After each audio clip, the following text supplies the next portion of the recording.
tous, j'espère que vous allez tous bien. Alors on se retrouve encore une fois pour une nouvelle vidéo rentrée littéraire, cette fois-ci avec 2 des 3 titres au Tripod. Le Tripod, c'est une maison d'édition de laquelle je n'ai encore jamais rien lu, donc c'était il y a l'occasion de découvrir un petit peu ce qu'ils proposent, d'autant que j'ai pu les rencontrer lors d'une journée avec des éditeurs dont eux, et ils nous ont gentiment donné leurs exemplaires.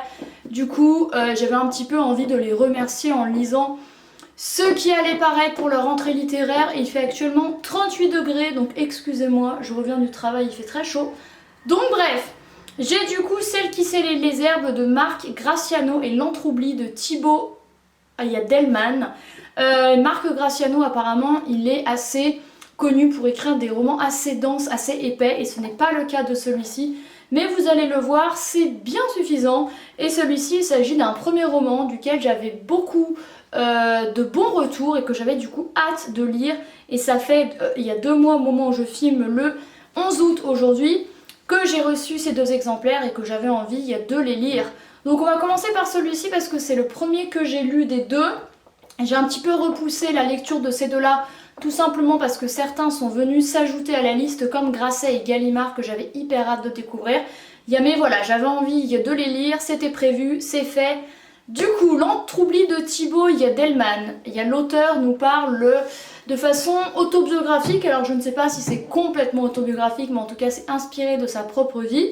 Il nous l'a dit lors de cette rencontre, pour écrire ce roman, ce premier roman qui est vraiment joli, que j'ai beaucoup aimé. Alors, déjà, c'est un roman, alors il est assez épais, il fait quasiment 300 pages, mais il y a vraiment des respirations, dans le livre, les paragraphes sont courts, et en fait, on suit littéralement un jeune homme, ses 4 frères et lui-même, sa mère et son père. Donc c'est le récit d'une vie, banlieue, parisienne, entre une mère courage un petit peu excessive, qui s'occupe de ses 5 garçons, parce que le père n'est pas suffisamment apte pour s'en occuper, et le père du coup inapte, qui est alcoolique et qui ne sert littéralement à rien. Donc il y a des moments assez drôles, des moments forcément émouvants parce qu'on a un parent qui fait tout, un parent qui fait rien.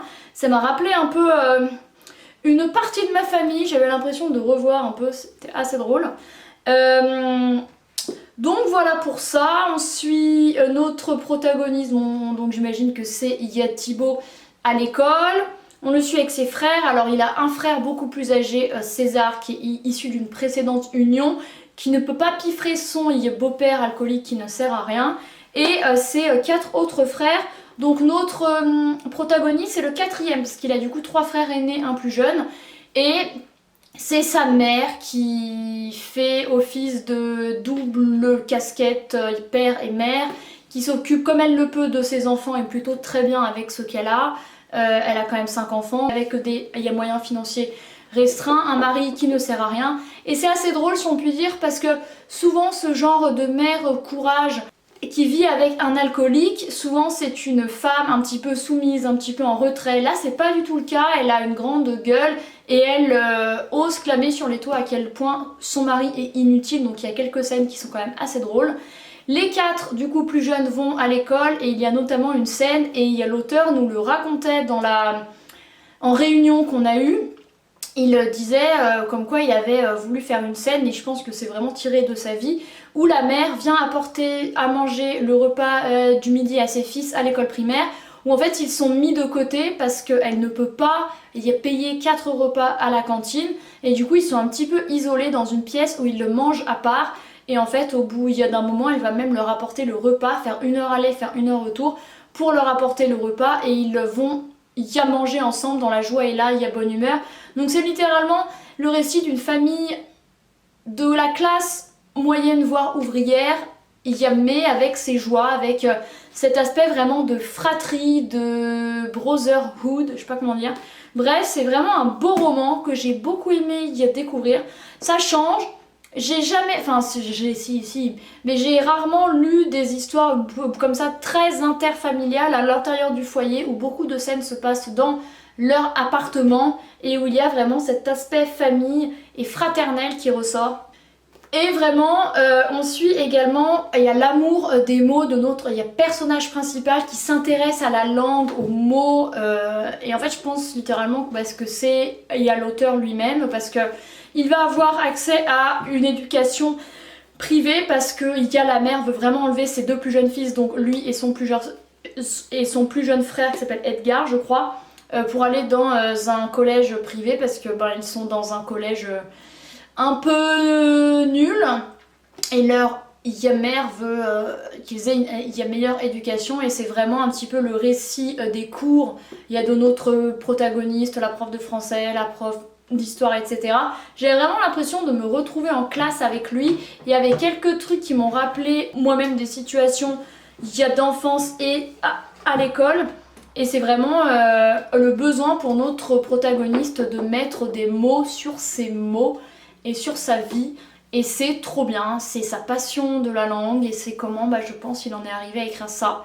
Voilà, j'ai beaucoup aimé ce roman qui mérite d'être connu, et je suis très contente qu'il ait déjà de très bons retours sur les plateformes comme il y a Babelio ou Goodreads, et de mon côté je lui mettrais un bon 8,5 sur 10 parce qu'il était vraiment bien. Ah oui, et j'ai oublié de dire à quel point il y avait quelques scènes loufoques qui apportent de la légèreté au récit, comme le fait qu'un jour il y a la mère décide de complètement laisser de côté son mari alcoolique et de prendre un amant qu'elle va héberger chez elle. Donc il va dormir avec elle alors que le mari dort au salon. Et je suis en train de me rappeler que j'avais écrit quand même quelques citations qui sont hyper drôles, alors que j'ai mis dans l'article que j'ai déjà réalisé. Mais je voulais vraiment vous les dire parce que c'était trop drôle. L'entroubli, ah oui, j'ai juste mis ça. Aux yeux de notre mère, Olivier, il n'y en avait pas de problème. Donc Olivier, c'est le père. Il était le problème. De même, il n'était pas sale. Il était la saleté. Elle ne le lavait pas, elle l'éradiquait. Parce qu'il est sale, il prend pas soin de lui. Bref, voilà. Le second roman que j'ai à vous présenter, c'est Celle qui sait les herbes de Marc Graciano. Premier roman que je lis de l'auteur. Alors, celui-là, il avait l'air très particulier lors de la rencontre, et il a été très particulier. C'est un roman qui se déroule à la préhistoire et qui parle de famille, de transmission, de vie à cette époque-là. Et en lisant celui-ci, je me suis rapidement rendu compte que je n'avais jamais lu de roman qui se déroulait à la préhistoire. Je pense qu'il y en a quand même très peu. Et du coup, c'était une première. Alors, ce roman, du moins les épreuves non corrigées, font 150 pages.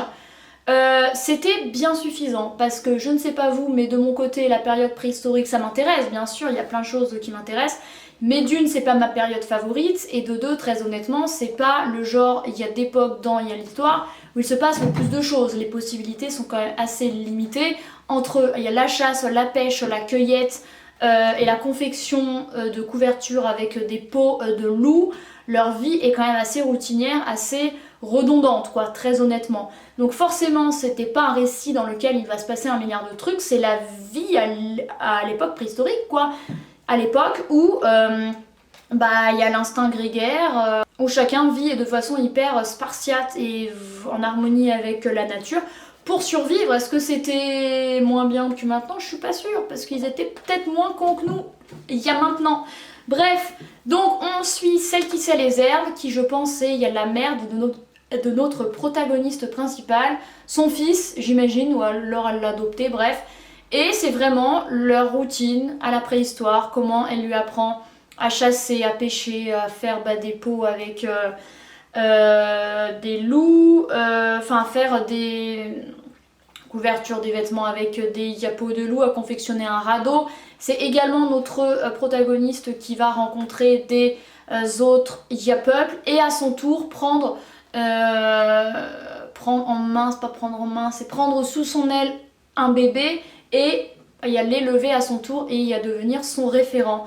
C'est un joli roman sur la transmission, mais voilà, c'est la vie à l'époque préhistorique, donc ça ne m'a pas hyper emballée. On va dire que là, jusqu'à la moitié c'était intéressant, après c'était un petit peu rébarbatif, ça m'a un peu gonflé, mais je pense quand même que c'est sympa.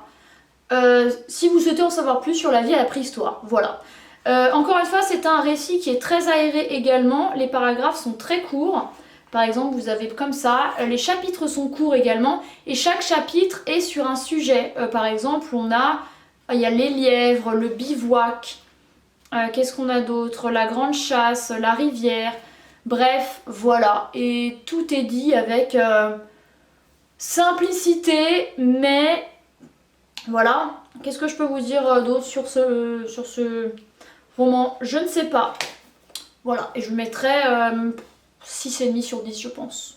Bon et bien écoutez, c'en est tout pour cette assez courte vidéo sur la rentrée littéraire du Tripod. Il y a un autre titre, c'est d'une femme ukrainienne si je me souviens bien, sauf qu'il n'était pas encore imprimé lorsqu'il y a eu la rencontre, donc je ne l'ai pas. Mais voilà, un premier roman que j'ai beaucoup aimé et un autre roman plus différent on va dire sur un sujet assez particulier. Je pense qu'il faut aimer, mais bon, ça aura eu il mérite de me plonger dans une ambiance de laquelle je ne suis pas coutumière, donc pourquoi pas. Voilà, j'espère que cette assez courte vidéo vous aura plu. Merci de l'avoir regardée, n'hésitez pas à vous abonner et moi je vous propose encore d'autres vidéos bientôt de la rentrée littéraire. Là au moment où je filme, j'ai terminé Gallimard, enfin du moins 3 des titres Gallimard parce qu'il y en a genre 13, donc je n'allais pas tous les lire évidemment. Merci d'avoir regardé cette vidéo et à bientôt, bye.